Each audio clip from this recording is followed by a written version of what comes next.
Dear IFM, hello mga idol. Tawagin nyo na lang akong Ivan. Isa sa mga avid listener ng programang Dear IFM. Matagal ko nang gustong magpadala ng kwento sa inyo, pero ngayon lang ako mas nagkaroon ng magandang rason. Alam ko kasi na marami ang makakarelate sa akin, lalo na sa mga taong handang magtiis at gawin ang lahat para sa pag-ibig. Year 2014, nakilala ko si Patricia. Ang pinakamabait at pinakamagandang babaeng nakita ko buong buhay ko. Love at first sight ang naramdaman ko noon. Kaya hindi na ako nagpatumpik-tumpik. Nakipaglapit ako sa kanya. Ginawa ko ang lahat para makuha ako ang puso niya. Kahit pa umabot na ako ng 1 kalahating taon.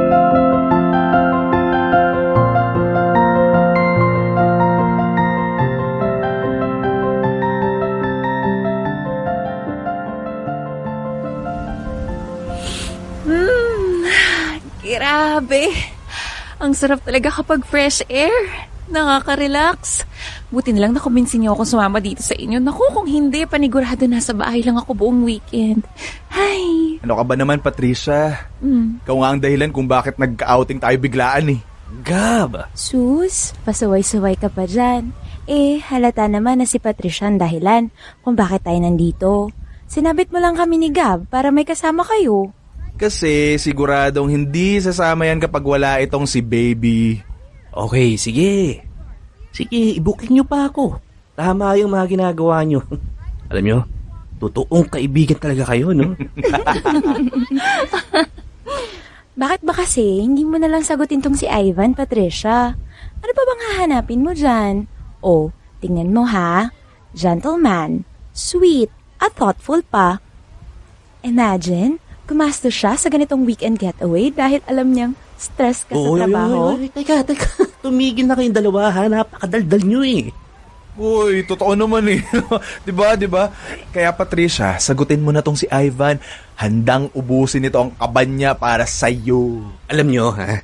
Bakit kaya hindi na lang kayo maghanap ng makakainan natin mamaya? Halatang, alam mo, gutom lang yan ang iingay nyo eh. Hoy, sira. Sus, hindi mo na lang sabihin na umalis muna kami para masolo mo si Patricia. Don't worry, kahit hindi mo sabihin, gagawin namin yan. Oo nga. Tara na babe, hayaan na natin mag-moment yung dalawang yan. Oy, Ivan. Oh. Galingan mo ha. Ayy. Umalis na kayo, pwede? Tawagan nyo ako kapag may nahanap na kayo, okay? Okay, sige. bye!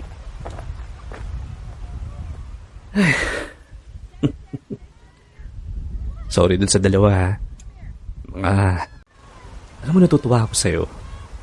Hindi ka katulad ng ibang babae dyan na maarte pagdating sa dagat. Ayaw masyadong nagbababad, tapos maliligo sa dagat, nakasuot ng sombrero, may mga dakot mangitim.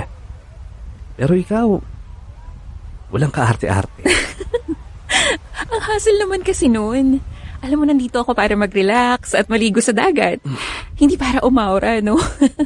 Saka gumagamit ako ng white rose papaya soap with vitamin B3. Kaya papaya puti, papaya fast. Kaya naman pala habang tumatagal, mas lalo kang gumaganda. Ano ba? Okay na, okay? Awat na sa pagiging bolero. Pero alam mo, hindi mo naman to kailangan gawin. Yung mag-outing tayo dahil sa akin, nakakahiya. Ano ka ba? Wala lang yun.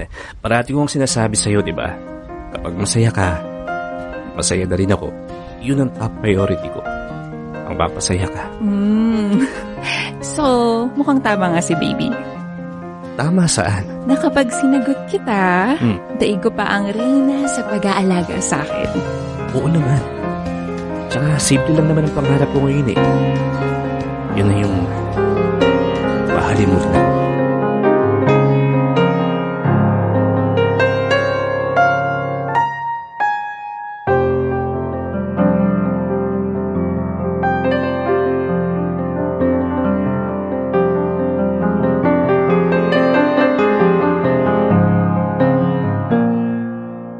Yun na yata ang pinakamasayang araw sa buhay ko. At yun din ang araw na ipinangako ko sa sarili ko na mamahalin ko ng sobra si Patricia. Araw-araw pinaparamdam ko sa kanya kung gaano ko siya kamahal. Kumbaga sa relasyon namin, aminado akong ako ang mas nagmamahal. Sa loob ng 5 taon, nagdesisyon kaming magsama sa iisang bahay.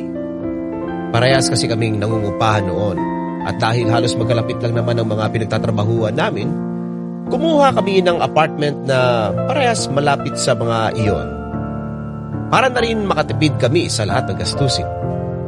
Hindi na rin naman tumutol ang pamilya namin dahil hindi na rin naman magtatagal, doon din naman ang punta naming dalawa ni Patricia.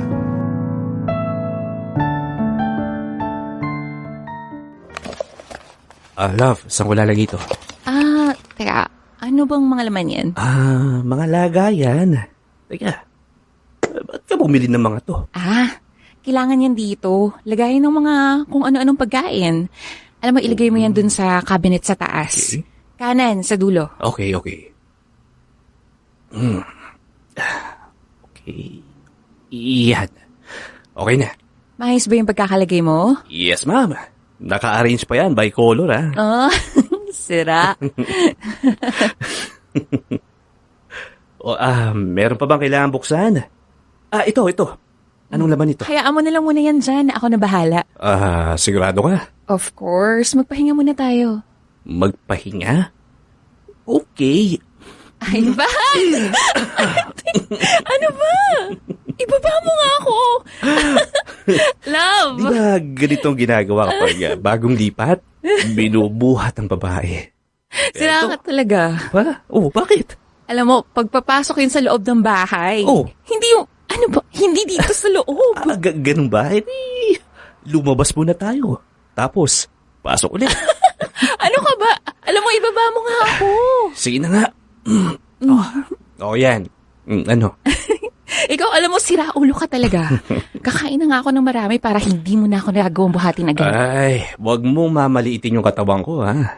Nakatago lahat ng muscles ko, pero pag yan lumabas, baka manlaki yung mga mata mo. Wow naman, talaga lang, ha? Alam mo, ikaw tumigil ka na nga. Pahinga yung gusto ko, hindi magpabuhat sa'yo. Okay, sige na nga. Sarap maupo. Ba't napangiti ka? Wala lang. Hindi ko lang inakala na magagawa natin to. Yung magkakaroon tayo ng sarili nating apartment. Yung papayagan tayo ng parents natin na magsama na. Yung tayo mismo ang bibili ng mga gamit natin dito. Ano mo yun? Nakakatuwa lang. Kaya pala natin, no? Alam mo, pumayag ang parents natin doon. Kasi alam naman nilang doon din yung punta natin. Saka tingnan mo, sobrang convenient ng building na to. Imagine, isang sakay ka lang ng jeep, nasa trabaho ka na. Tapos ako, 10 minutes na lakad lang, nasa trabaho na rin ako. Sobrang tipid sa pamasahe. Saka yung baba naman itong building, may grocery store. Ang swerte natin dito, no? Less hassle. Hindi nga lang ganun kalakihan, pero mura at saka maganda. Kaya ibig sabihin, mas makakapag-ipon tayo ng maayos. Oo, basta hati tayo sa lahat. Baka mamaya, akuin mo na naman yung lahat. Bakit? Normal lang naman yun, di ba? Ako ang lalaki, kaya dapat lang na ako ang sasagot sa lahat. Love, mali yun. Tayong dalawang nakatira dito. Kaya dapat lang na maghati tayo. Saka hello, may trabaho naman ako. Meaning may sarili akong pera. Kaya kong makihati sa'yo. Pero love, sa lahat. Okay lang sa akin. Walang problema yun. Ayoko parating dumepende sa'yo. Alam mo namang ayokong mapagod at magsawa ka dahil pakiramdam mo. Lahat na lang sinasalo mo. Hindi pwede yun. Kaya ngayong magkasama na tayo, dapat masanay ka na sa akin, okay? Yes, ma'am. Pero kapag nagpakasal tayo, ayoko masyadong iisipin ng pera. Ako na yun, Trabaho ko na yun, So, patitigilin mo ako sa trabaho? Ay, hindi naman. Alam kong hindi ka rin mapapakali sa loob ng bahay dahil gusto mo, parati kang may ginagawa. Ang gusto ko lang na mangyari, gusto ko na ako ang mas magpo-provide sa atin. Trabaho yun ng asawang lalaki. Ikaw ang sweet mo talaga. Sige, ikaw ang bahala. Basta kapag nagpakasal na tayo, pwede yan. Pero hanggat hindi pa, Wala pa akong karapatan na sumandal sa'yo. Oo nga pala. Hindi ko pa natatanong sa'yo. Ilang anak ang gusto mo? Dalawa lang para, alam mo yun, hindi tayo masyadong mahirapan dahil marami tayong aalagaan. Ikaw? 5? 5? Seryoso ka? Oo, makakauna ako ng basketball team noon. Pwede naman 12 para may kapalitan sila, di Uy, ba? alam mo, ikaw loko-loko ka talaga. Ano, ginawa mo akong paanakan? joke lang. Kung ilan ang kaya mo, doon tayo. Kasi ikaw ang magbubuntis. Ang mga anak, mas hahanapin ng mga bata. Kaya kung 2 lang ang kaya mo, edi sige, doon tayo. Sigurado ka? Oo naman. Basta ako, magtatrabaho ng mabuti para mabigyan ko kayo ng magandang kinabukasan. Pero bago yun, pag-iipunan ko muna ang pagbibigay sa'yo ng isang maganda at engranding kasal. Wow. Kasal agad? Hindi ba pwedeng mag-propose ka muna? Siyempre kasama na yun. At siyempre din, hindi mo mahuhulaan kung kailan ko gagawin yun. Teka, bakit nainip ka na ba? Hindi naman. Kasi alam ko naman na kahit magtagal pa tayo, papakasalan mo pa rin naman ako. Siyempre, sa lahat ng bagay dito sa mundo, sa'yo lang ako naging sigurado. At ang gusto ko lang, walang iba, kundi ang makasama kang kumanda.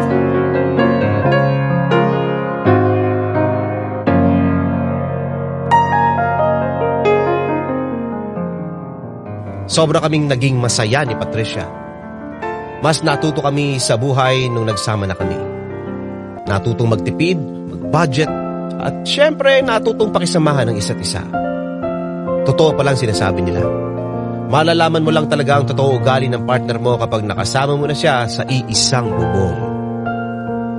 Mabilis na lumipas ang 4 na taon. 9 years na kami ni Patricia. Marami na rin kaming pinagdaanan na problema pero hindi kami nagpatinag. Kaso, unti-unti ko na lang napapansin na parang may pagbabago sa relasyon namin. Na parang tumahimik, lumamya. Nagkakasawaan kaya dumalas ang mga awayan. Ang sakit na ng paa ko. Saan ba talaga tayo pupunta? Kanina pa tayo pa nailakad eh. Wala naman tayong pinupuntahan. Hindi ba gusto mo maglakad-lakad? Tapos ngayon naglalakad tayo, nagre-reklamo ka. Kanina yun. Halos 30 minutes na tayo naglalakad. Tingnan mo, ang sakit-sakit na ng paa ko. Oh. Hindi mo ba nakikita nakatakong ako? Sino ba kasi nagsabi sa'yo na magtakong ka? Mas inuuna mo pa kasi ang pagiging fashionista mo kesa sa pagiging komportable mo Tapos ngayon sisisihin mo ako kung paano ako pumorma. Pero kapag hindi naman ako nag-ayos, sasabihin mo hindi ako nag-e-effort sa date natin. Alam mo ikaw, ano ba talagang gusto mo? Doon ka kasi sa komportable ka para hindi pa nireklamo mo sa akin. Ako, sumasalo na kabatripan mo Bakit ka nagagalit? Mas nauna ka nagalit, di ba? Saan nga kasi tayo pupunta? Hindi ko nga alam. Saan mo ba gustong pumunta? Gusto ko sa nail salon. Samahan mo ko. Tapos anong gagawin ko doon? Uupo lang habang hinihintay ka? Ayoko. Ako naman na mahiinip nun. Saan mo ba kasi gustong pumunta? Gusto kong manood ng sine. Palabas na hinihintay kong movie. Ano, yung robot-robot? Ayoko nun. Antukin lang ako doon. Alam mo namang hindi ako mahilig sa sci-fi movies. Horror na lang. Hindi ako nanonood ng horror. Hay nako. Ganito na lang. Manood ka ng sine, tapos ako magpapa-nail salon ako at massage game. Siguro nga mas mabuti pang ganun. O saan tayo magkikita? Doon sa coffee shop, doon sa may dulo. Ayun o. Yun, doon tayo sige. magkita. Text mo na lang ako kapag kita mo ugali nito. Atat na atat akong layasan.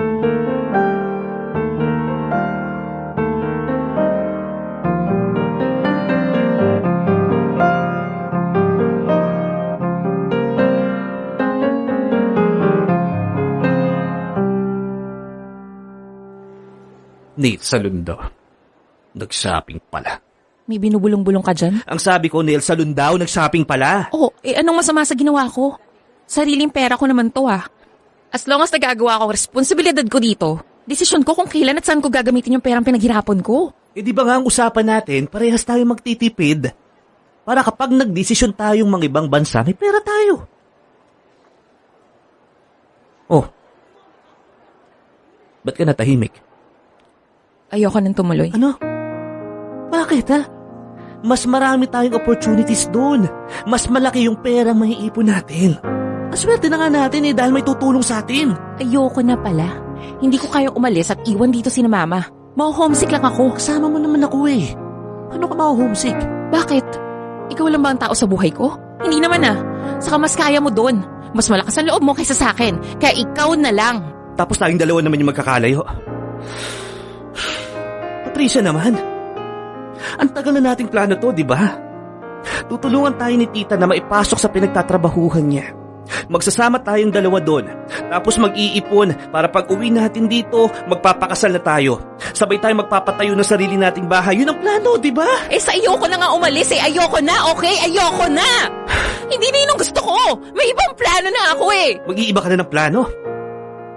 Patricia, akala ko ba... Pwede ba, Ivan? Intindihin mo na lang na hindi ko na yun gusto, okay?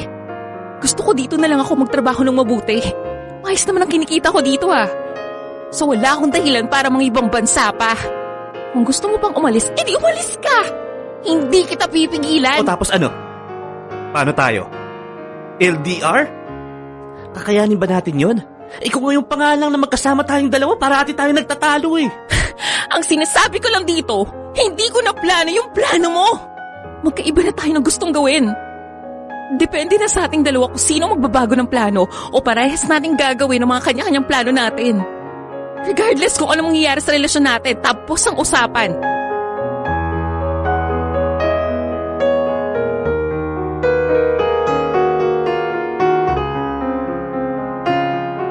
Mga idol, na mga panahon na yon, in denial pa ako na may problema kami ni Patricia.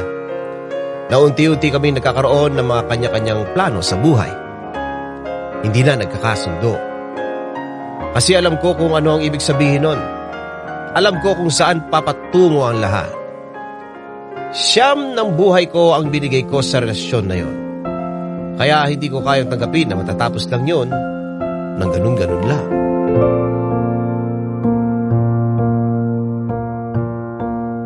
Mga idol, mas lalo kong naramdaman na parang may malaking dingding sa pagitan naming dalawa ni Patricia. Alam kong nandyan siya, pero parang ang layo niya sa akin. Pinag-aawayan namin ultimo pinakamaliit na bagay. Aminado ako na parang hindi na ako makahinga sa mga nangyayari. Pero dahil sa mahal ko si Patricia, ginagawa ko ang lahat para maayos iyon. Pero paano ko maayos ang isang bagay kung hindi ko alam kung ano ang pinaka-problema? Hi. Sorry, I'm late. It's okay. Grabe yung traffic sa kanto namin. Kasyang isang buong K-drama sa Tagal. Ay, Bakit naman todo get up ka ngayon? Inaya lang naman kitang magkape ah. na may pupuntahan kasi akong party mamaya. Kaya eto, nag-ayos na ako. Mukhang hindi ka naman sa traffic yata natagalan eh. Mukhang sa pagpili ng damit eh. Actually, buti nakita ko nga tong dress na to eh. Dahil kung hindi, baka tinubuan ka na ng ugat dito sa kakahintay sa akin. Okay lang ba? Oo naman. Bagay. Thanks! Buti na lang Pride detergent ang pinanglaba ko dito. Kaya di lang puti, kisla puti pa. So, anong meron at sinuhulan mo ako ng kape ngayon? Alam ko kasi na sa'yo ko lang malalaman ang sagot sa tanong ko. Na? Na okay lang ba si Patricia? Huh? Bakit mo sa akin tinatanong ikaw ang jowa? Ikaw ang best friend. Kaya alam mo yung mga bagay na hindi niya sinasabi sa akin. At paano mo naman nasabi na may mga hindi siya sinasabi sa'yo? Kilala ko si Patricia. Alam kong may bumabagabag sa kanya at kung ano man yun, hindi niya masabi sa akin. Hindi ko alam kung bakit eh. Siguro ayaw niyang mag-away kami. O nahihiya siya, ewan ko. Pero sigurado ako na sinasabi niya sa'yo. Meron, di ba? Ivan, ayoko mangialam sa inyo ha. At best friend ko si Patricia. Ayoko naman na mawalan siya ng tiwala sa akin. Pero kaibigan mo rin ako, di ba? Hindi ko naman to tatanungin sa'yo kung kaya kong alamin yung sagot eh. Baby, anong problema? Hindi na ba niya ako mahal? Uy, grabe ka naman. Yun na agad. Ano ka ba? Mahal ka ni Patricia. Maniwala ka sa akin. Kaya lang, ano? alam mo yun, yung feeling na mahal mo naman yung tao pero parang hindi ka na masaya. So, hindi na siya masaya sa akin, ganun. Well, yun ang sabi niya. Hindi na raw siya masaya, pero gumagawa siya ng paraan para mabalik yun. Kasi hindi na raw siya na-excite na mag-date kayong dalawa. Yung parang nagsasawa na siya sa routine yung kayong dalawa lang, yung Monday to Friday, work bahay lang, tapos pag Saturday naman, magdi-date kayo, pero manonood nga lang kayo ng sine, tas kakain lang sa labas. Tapos pag Sunday naman, sa bahay lang din kayo para makapagpahinga. Yung parang ganun lang daw palagi. Pero noon pa lang, ganun na talaga kami. That's exactly the point, Ivan. Noon pa lang, ganyan na kayo. 9 na taon. Parating ganun. Kahit naman sino siguro magsasawa ng ganun, no? So, etong isa, si Pat, na-bore. Nawala yung excitement. Yung thrill. Walang bago. Hindi ba dapat habang tumatagal, nag-upgrade kayo? Lumilevel up. Mas nagkakaroon ng mga experience. Exciting man to, o nakakatakot, o mahirap, yung mga ganun. Akala ko okay lang sa kanya. Alam mo, huwag mong isipin na ikaw ang may problema. Kasi yan naman talaga ang kalaban ng mga nasa long-term relationship eh. Yung familiarity. Masyado na kayong familiar sa isa't isa. Wala nang bago. Pero, di ba mahal pa rin naman niya ako, di ba? Oo, mahal ka ni Patricia. Pero hindi ibig sabihin nun, magiging kampante ka na. Kasi, alalahanin mo ha, na kapag nabore ang isang tao sa relasyon, unti-unting mawawala yung pagmamahal. Kaya kung ako sa'yo, hanggat kaya pa, ibahin mo yung agos ng relasyon nyo. Masyadong steady. Ang perfect. Nakakatakot. Baka kasi sa sobrang steady nyo, may biglang dumaan na malaking alon at ayun, pareha kayong matangay.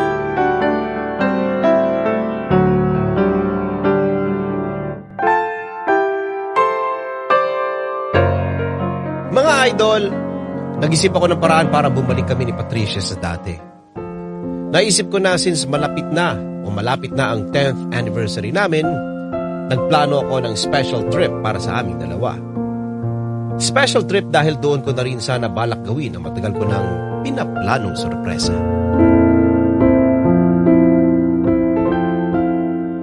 Pare, sigurado ka maganda dito ha? Oo nga. Maganda yan. Sinasabi ko sa'yo. Magugustuhan niya yan dyan. Perfect yan para sa plano mo. Hindi pa man nangyayari pero todo yung kaba ko, pare.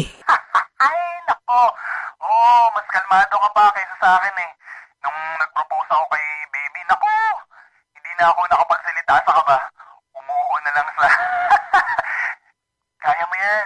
Pero pare, sigurado ko na ba talaga dyan sa plano mo? Oo naman. It's about time. Almost 10 years na kami. Nasa tamang edad na rin naman kami, di ba? May mga ipon na. Ano pa ba yung kulang? Naisip ko lang kasi na baka, alam mo na, ikaw pa lang palang ready. Tapos Alam ko ang ginagawa ko. Baka kasi ito pala yung kulang sa relasyon namin eh. Baka kapag na-realize niya na may plano kong pakasalan siya, mas maramdaman ko na mahal niya ako. sige, ikaw bahala. Sige na. Bye na, nandito na si Patricia. Sige. Basta, maganda dyan sa lugar na yan. Maniwala ka sa akin. Sige. Salamat, bye. Hi, love. Ang aga mo yata ngayon. Wala ka masyadong trabaho? Tinapos ko ng maaga para makauwi agad ako. Bumili na pala ako ng ulam sa labas. Wala kasi ako sa mood magluto eh. Sige, nagsaing na rin naman ako eh. Oo nga pala, love. Di ba sabi mo may mga leave ka pang natitira? Oo. Bakit? Di ka dito. May papakita ko sa'yo. Ano yun? Ito, oh. Ganda ng lugar, di ba? Maganda nga. Ano meron dyan? Naisip ko kasi na matagal-tagal na rin tayong hindi nakakapagbakasyon, kaya, ayan, nagplano ako.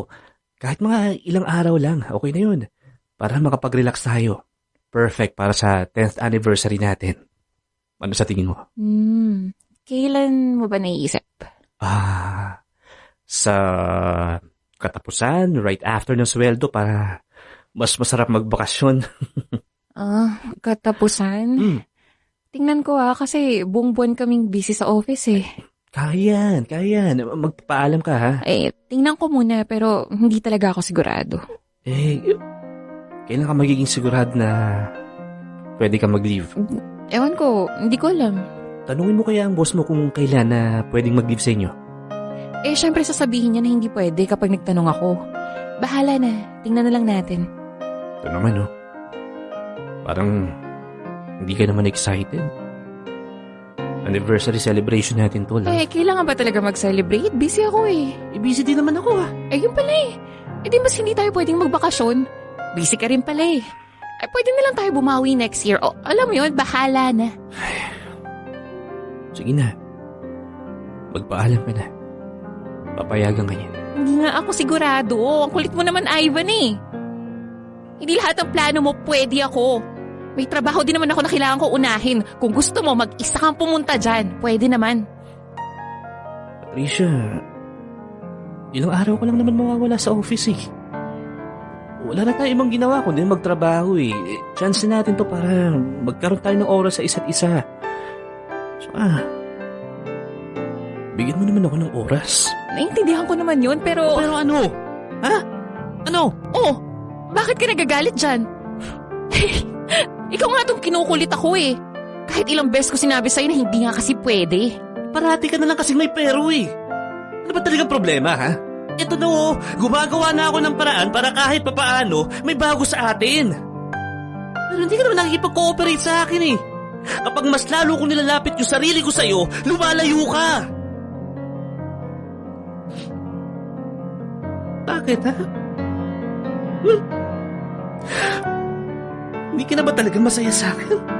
Ha? Alam ko kung ano yung nararamdaman mo. Tinanong ko si baby. Dahil alam kong magsisinungaling ka lang sa akin kapag tinanong kita. Ayos, no? Sa ibang tao pa nalaman kung ano ba talaga ang nararamdaman mo to think na boyfriend mo ako. Pag ba sinabi ko sa'yo, makikinig ka? Iintindihin mo ko? Hindi naman, di ba? Kasi in denial ka. In denial kung saan, ha? Saan? Na okay pa rin tayo. Na masaya tayo. Na walang problema. Pero alam mo kung anong totoo, Ivan? Alam mo na hindi na tayo tulad ng dati. Alam ko na napapansin mo na dumadalas na yung pag-aaway natin. Nagkakaroon na tayo ng kanya-kanya mga plano sa buhay. At yung mga plano na yun, pwedeng wala yung isa. Ibig sabihin, kaya na nating mabuhay na walang isa't isa. Mahal kita. Mahal na mahal pa rin kita. Alam ko! Pero ang dami na nagbago. Dumating kasi yung pinakakinakatakutan ko eh. Yung magising na lang ako na isang umaga na. Mahal kita pero hindi na ako masaya sa'yo. Sa'yo, Ivan! Sa'yo! Kaya nga ginagawa ko ng paraan, di ba? Nilalaban ko yung relasyon natin. Kasi alam ko pagsubok lang to eh. Alam ko, nalilipas yung lahat ng to. Bakit ganun? Ha? Ba't parang sa tono mo? Sa tono mo, pasuko ka na eh. Trisha. Plano kong mag-propose na sa'yo.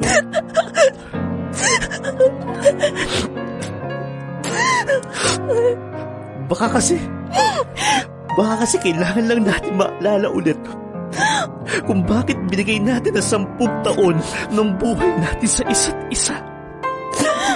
Kasi ikaw pa rin ang gusto kong makasama. At kahit alam ko na pabitaw ka na,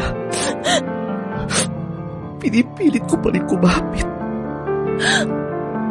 Makita mo na nandito pa rin ako, na handang ilaban tong relasyon natin.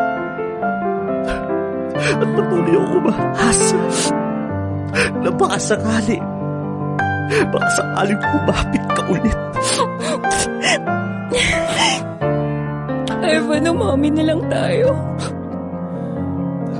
Umamin na lang tayo na mahal natin ang isa't isa pero hindi na tayo masaya. Kaya hanggat hindi pa tayo sobre nagkakasakitan, utang na loob, itigil na muna natin to. Ivan, bitawan mo na ako. Ivan, bumitaw ka na.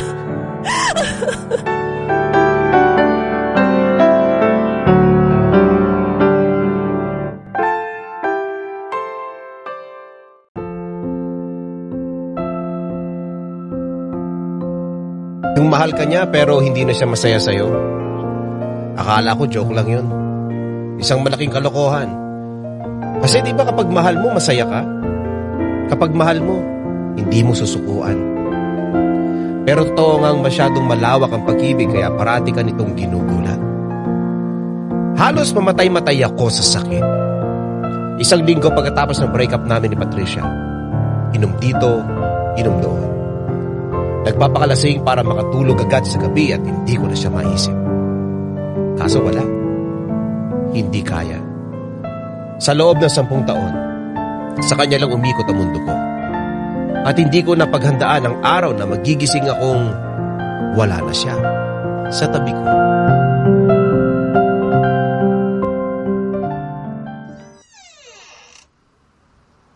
Ivan, anong ginagawa mo dito? Madaling araw na. Hindi ako makatulog eh. Umuwi ka na, gabi na. Patricia, ang hirap. Ang hirap pala nitong pinapagawa mo sa akin. Para ako nababaliw sa sakit.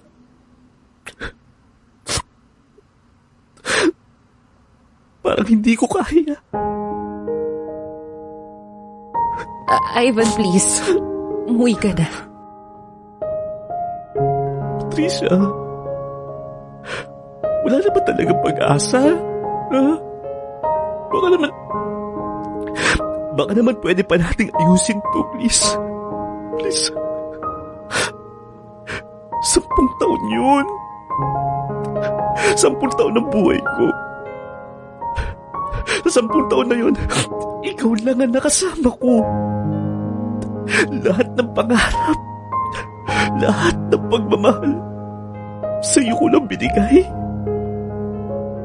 Pero bakit ganun? Ba't ang dali mong bumitaw? Alam mo ba, ganun lang kadali yun? Hindi. Mas mahirap sa akin kasi sa ating dalawa ako lang nakapansin na may mali sa relasyon natin. Ivan, tahimik tayo nagkaroon ng problema. At yun ang pinakamahirap bigyan ng solusyon. Pero iniwan mo ko. Para ma-realize natin na minsan, hindi lang sapat ang pagmamahal sa isang relasyon. Kailangan natin itong gawin, Ivan. Baka sakaling mahanap natin ang mga sarili natin. Ayoko.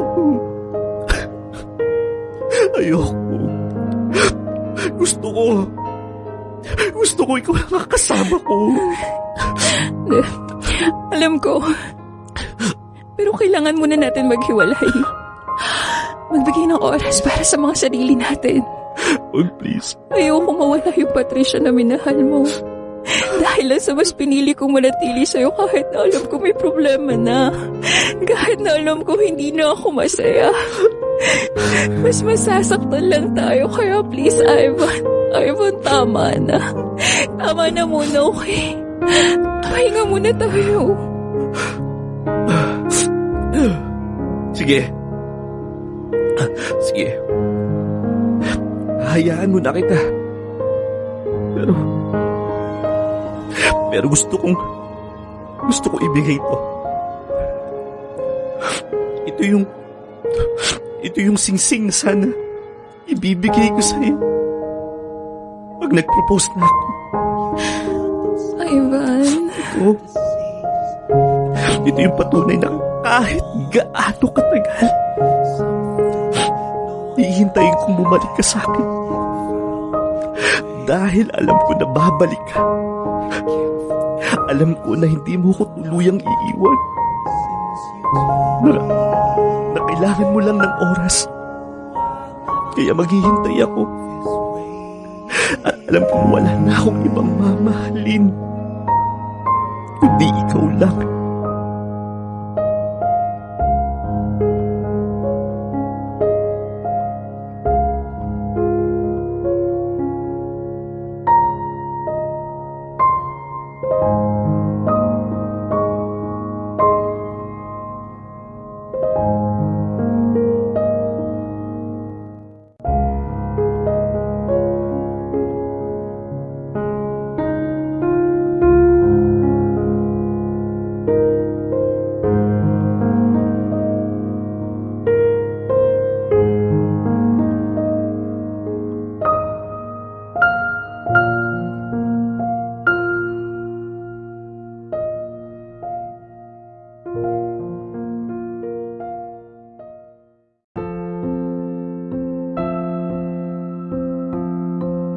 Kapag mahal mo, hihintayin mo.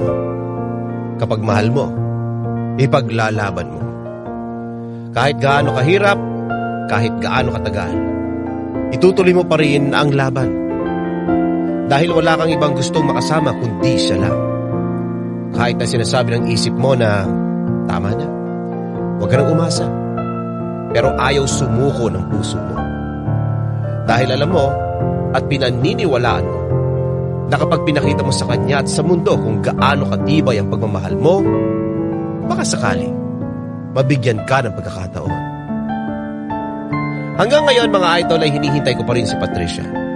Sinusuyo, minamahal.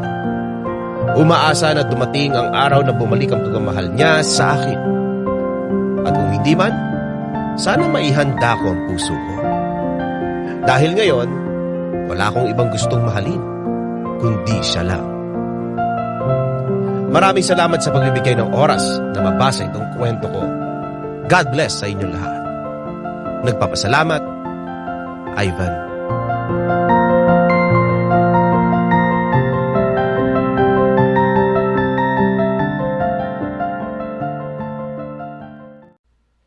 Idol, may kwento ka bang nakakakilig?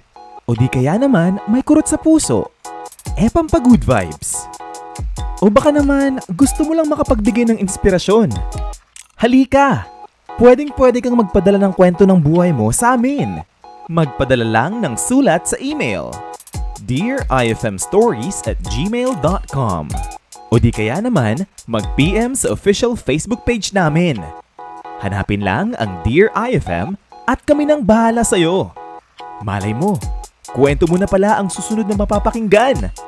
Ano pang hinihintay mo? Ikwento mo na yan dito sa amin sa Dear IFM, kung saan una ang kwento mo.